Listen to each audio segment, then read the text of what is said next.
DEF CON is the biggest hacker convention of the year. It's a place where thousands of hackers come to hear talks, to demonstrate their newest hacks. It's actually a place that's so dangerous to be on the internet that they tell you to turn off the Wi-Fi and the Bluetooth on your phone. And they tell you not to use the ATMs too, because those could be hacked as well.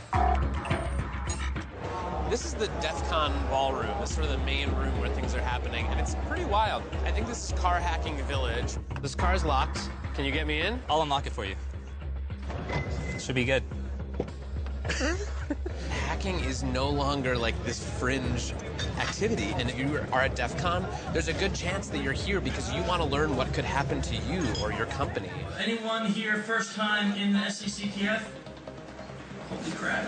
I invited Chris to hack me with his team, but they're going to hack me using social engineering, which is essentially hacking without any code. They just use a phone and an internet connection. We help people with human security issues by testing vulnerabilities for like a network test, but it's for the people network. We test those vulnerabilities, see where the holes are, and then help people learn so they can patch them. Can we try some of this? Can we try some? Yeah. See if it works? Yeah, we probably could have our star visher here make some phone calls as Let's do it. Sure. Do you want to do a sample phishing call? What's phishing? Phishing is voice solicitation, and basically what you do is you use the phone to extract information or data points that can be used in a later attack. Let's do it. Who are you going to call? Maybe I'll call your cell phone provider Okay. and see if I can get them to give me your email address. I bet they're good. I bet they have my back. But yeah, go for it. I'm going to spoof from your number, so it's going to look like it's calling from you. Okay.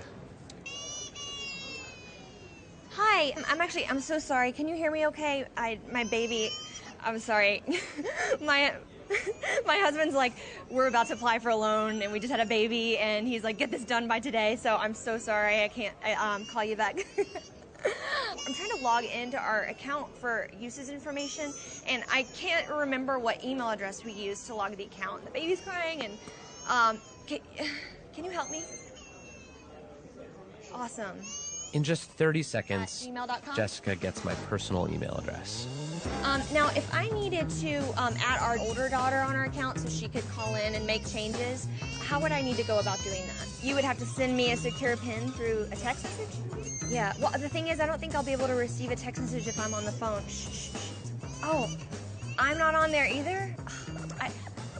So I thought when we got married, he added me to the account. Okay, my Jessica uses my girlfriend's name and a fake social security number 5127. to set up her own personal access to my account. Wait, I'm sorry, so there's no password on my account right now? Can I set that up? She even gets the support person to change my password. Thank you so much for your help today. So she just basically blocked me out of my own account. I'll get her fed after this. All right, thank you. Holy shit. So they just gave you access to my entire cell phone account. You're gonna have to go on and change your password now because it's Jess, my name. And all it took was a crying baby and a phone call. Yes. I really thought that my cell phone company would protect me. I mean, like, this is the most basic stuff, and they're not doing it. And if they're not doing it, you know all these other businesses aren't doing it either.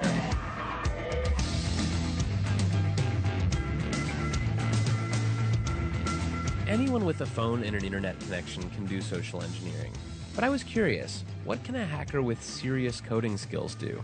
Well, DEF CON is the world's biggest hacking convention. It's hacking everything, hacking social, hacking hardware, hacking software, hacking various systems. I asked Dan Tentler, a well-known security researcher, to turn all of his firepower on me. I did get into quite a number of things that I found. So what were the first things you did? How did you start hacking me? I quickly found your Squarespace blog and had an idea. Basically what I did was created a bogus Squarespace site and sent an email to you, a phish asking you to go to this website, run this certificate installer. And I did it, because I'm an idiot. So once you ran that, it gave me access to your computer, and I created several fake pop-ups that looked like system pop-ups that would ask you for your credentials. You didn't even have to have my passwords. No, you gave them to me. I gave them to you. Yeah. So I stole your 1Password keychain. And 1Password is where I store all my other passwords. So effectively by... And your social security number and your Amex stuff and all your stock trading and bank information. I can send email to everyone in this room as you. I am you right now if I want it to be.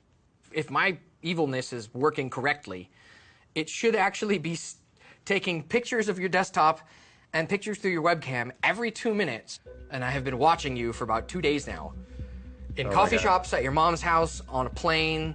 Here's you editing stuff. There's you like. Oh my God! So this is literally every 2 minutes through my webcam. Yeah, through this guy. How badly could you have messed up my life? I could have made you homeless. I could have made you homeless and penniless. How? Like, How would you make me homeless? Like, I have control of your digital life in its entirety.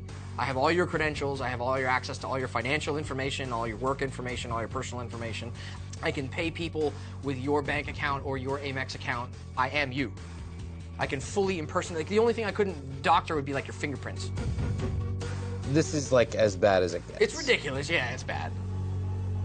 So it turns out that Dan Tentler is very good at his job. I mean, he hacked the hell out of me. He got everything. I mean, frankly, I want to take my computer and throw it into the deepest part of the ocean, and I want to become a hermit, and I want to never touch a piece of technology again, because holy shit, that was everything. That was the keys to my entire life, and he just pulled them out of his pocket.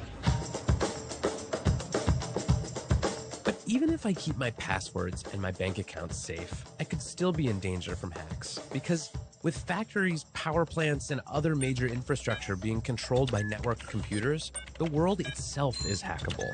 I'm going to meet Marina Crotofil. She's studying hacking chemical plants. She's thinking about what happens if hackers decide to go after infrastructure. But this is the kind of hacking that could really ruin, like, an entire country.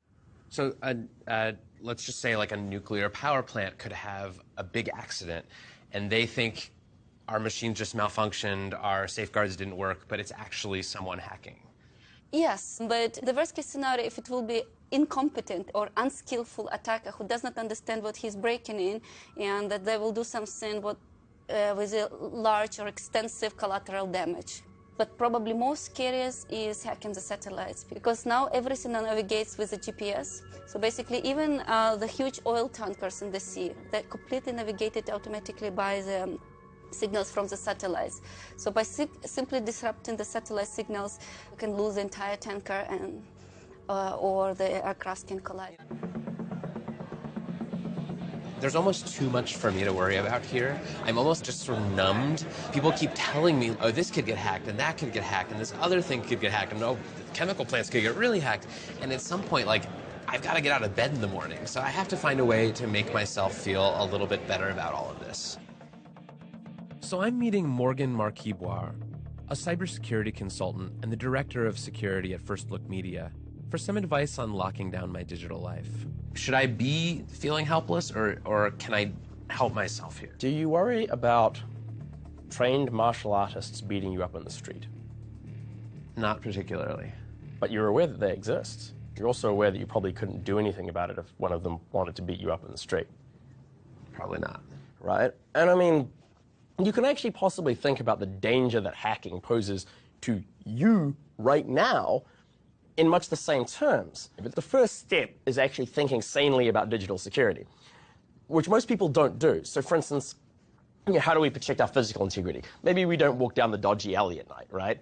People who haven't spent any time thinking about digital security don't actually know what the dodgy alleys of the internet are. Like, should I click that link? You know, maybe I shouldn't install this software. And I thought I was pretty good. Like, I thought I was... It's tough. But chances that a skilled black hat is deciding for no reason whatsoever to attack you, I mean, is actually reasonably small. Like, it sort of begs the question, why, right? You could hire security people to, you know, look after your online life, but you probably don't need to do that. We used to think of hackers as being sort of fringe characters, but now when so much of our lives are lived on these connected devices, they're power brokers. They can make or break us. I'm trying to log into our account. I stole your 1Password keychain. I mean, they know more about this stuff than anyone, and that's a power that is going to become increasingly valuable.